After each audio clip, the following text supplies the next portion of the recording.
Bien-aimés dans le Seigneur, nous nous retrouvons encore aujourd'hui pour ce petit moment d'exhortation. Nous voyons dans le livre des Actes des Apôtres, au chapitre 2. Voilà, vous savez, c'était le grand événement, le Saint-Esprit est descendu.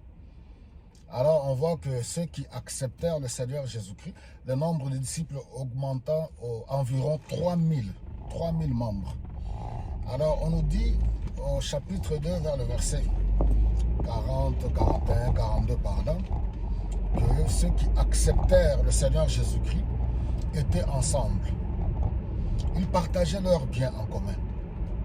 Alors, c'est ça même parmi les quelques piliers de l'Église, ce qui fait la force de l'Église, l'unité, l'amour. Alors, j'aimerais plus ici souligner un point. On nous dit qu'ils persévéraient dans les enseignements des apôtres, dans la prière, dans la fraction de pain et dans la communion fraternelle. L'accent sera plus mis sur l'enseignement. Vous savez, la vie chrétienne, ce n'est pas un vu de slogan. Je ne cesse de le dire, de le répéter. Nous sommes à une génération aujourd'hui, la génération de pop-corn, de fast-food, où les gens pensent que les choses de Dieu, c'est voilà, du tic au tac. On commence à balancer des slogans à gauche et à droite. Et avec les réseaux sociaux, c'est un avantage. C'est quelque chose de bien. Tout dépend de comment vous l'utilisez. Les réseaux sociaux, c'est quelque chose de très bien. Mais tout dépend de ce que tu utilises. De ce que et comment tu l'utilises, pardon. Tout dépend de ce que tu mets là-dessus pour que... Voilà. Alors, donc, on nous dit qu'il persévérait dans les enseignements. J'aimerais encore insister ici. La vie chrétienne ne se construit pas autour de ce que vous appelez les prophéties. Déjà, dans la plupart des cas, le mot prophétie est même mal compris dans le milieu chrétien. Même le prophète, le titre de prophète est même aussi mal compris, que ce soit le rôle du prophète dans l'Ancien Testament, dans le Nouveau Testament. Toutes ces choses sont mal comprises et mal interprétées.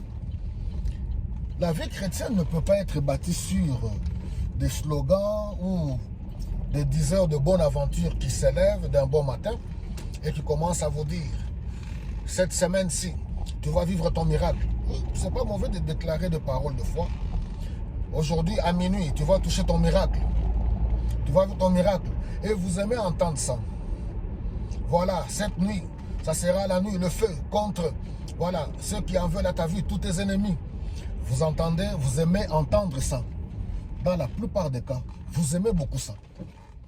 Cette nuit, voilà, le feu dans le camp de tous tes ennemis. Vous savez, Jésus a vaincu le diable à la croix de Golgotha. Lisez Colossiens au chapitre 2, verset 14 et ceux qui suivent. Il a déchiré l'acte dont les ordonnances qui subsistaient contre nous.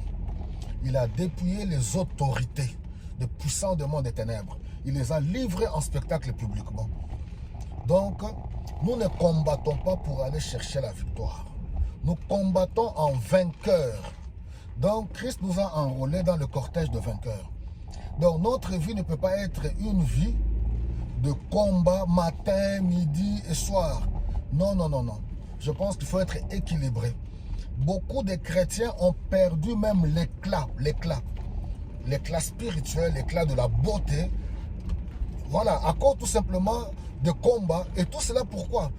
Comme je dis, le problème d'enseignement, la doctrine.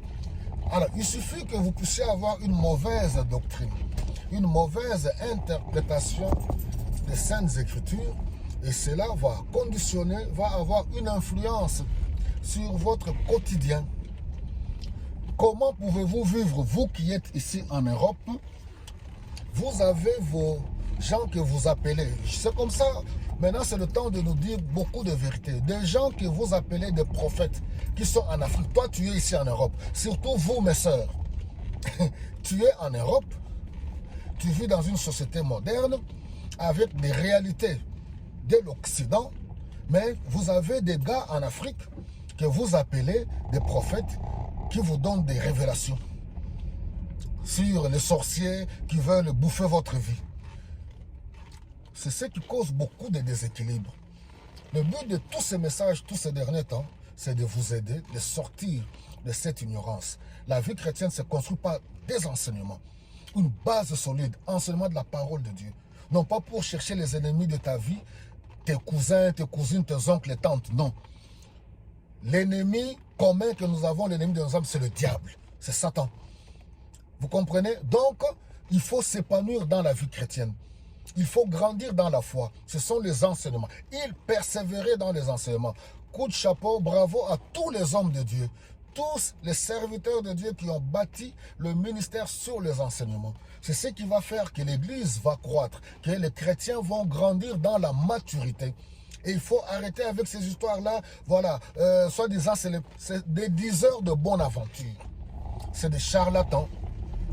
Je crois aux bonnes prophéties, aux vraies prophéties. Je crois aux vrais prophètes. Ouais, il y en a. Mais dans la plupart des cas, toutes ces femmes qui s'improvisent là, prophétesses, qui prennent un air là, parler bizarrement, ce sont des fausses prophétesses. Tous vos gens là, vous les sœurs, vous qui avez vos gens là en Afrique, qui tout le temps vous envoient des messages, leurs rêves, leurs illusions, ils vous vendent les illusions. Le but c'est pour vous soutirer l'argent. Et puis voilà, vous envoyez l'argent. Parce que vous êtes vous-même des irresponsables, vous ne voulez pas être sérieux avec Dieu. Que le Seigneur vous bénisse abondamment. Persévérons dans les enseignements des apôtres.